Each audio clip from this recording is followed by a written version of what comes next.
Hello and welcome to the second video in our Christmas Exposed season, and it's Advent Week 1, which represents hope. And the global church, the universal church, in Advent on the 29th of November this year, celebrated together the beginning of the season of Christmas. And as you can see, I already have my Christmas Advent calendar hanging, and we'll explain that also in the next video. But for today, the focus is on Advent Week 1. Hope. And in the church, this is the day or the week that we reflect on hope, on what hope means to us, what hope meant to those who came before us, and what the promise is of God, what promises of God we hope in. So some of the texts, and all of them are in the description below, is Isaiah, is a popular one, Psalm 20, all the prophets, all the prophecies of the promise God made to his people of Jesus coming. And then celebrating in this time also the hope. For personal reflections, I like to take day by day and every day as we light a candle. And in my other video, I did make a horrible wreath. So I did decide for these videos to stick to our handy little Advent candles, which, as you can see, are beautifully made, especially for the season. And as you can see, I also have my 5 candles, usually as well, purple, pink, purple if you have, otherwise white will be fine. And how this tradition works is that once a day, every day of Advent, for the first week, we light 1 candle. And you will also, if you had seen in your church, no, don't die, you would have seen that they lit a candle. And hopefully the matches will work second time around. There we go. We light the first candle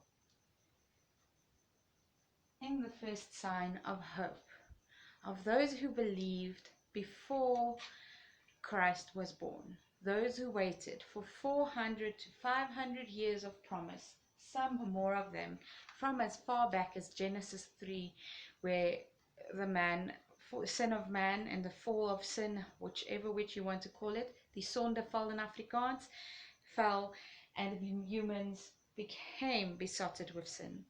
God promised that he will send a victor. So throughout all this time, throughout this first week, we place our hope. As I said, a couple of prayers and reflections, which the church comes together once a day to light the very first candle every day, and then take an hour of reflection, or take time of reflection in these days to define hope.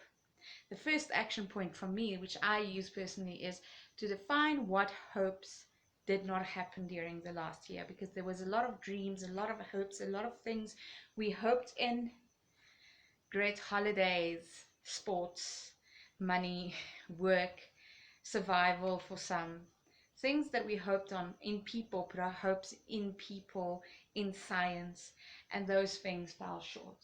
And then secondly, how a second action point after I've written those down, to literally come back and write back, but if I wanted to learn from this, where have I misplaced my hope?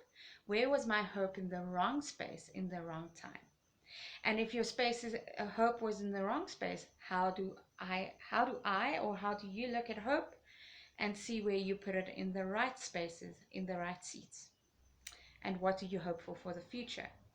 And then as I write down the future, and I remind myself in this week, the first week, and the whole church, that as Christ was born and Christ had come as part of the promise fulfilling of God's promise from the beginning of creation, so Christ promised to come again.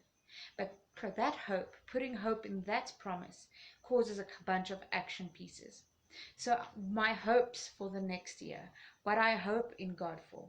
And then after that, and also once again, everything of this is in the description on the links, with reflection prayers from various churches for every day of the Advent, but especially for today, for the first week of hope.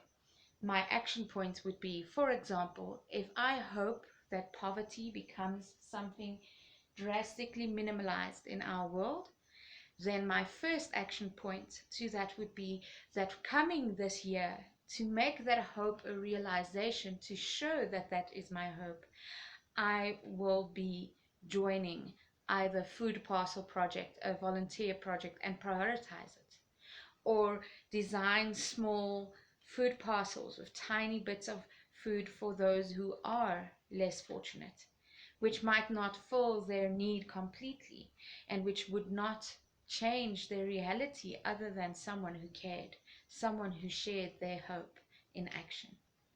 May your week be hopeful. May you, regardless of your faith, share in the hope of a real live God, a God living, a God that loves us all. And as Christians, we celebrate this week as that. Blessed week. Keep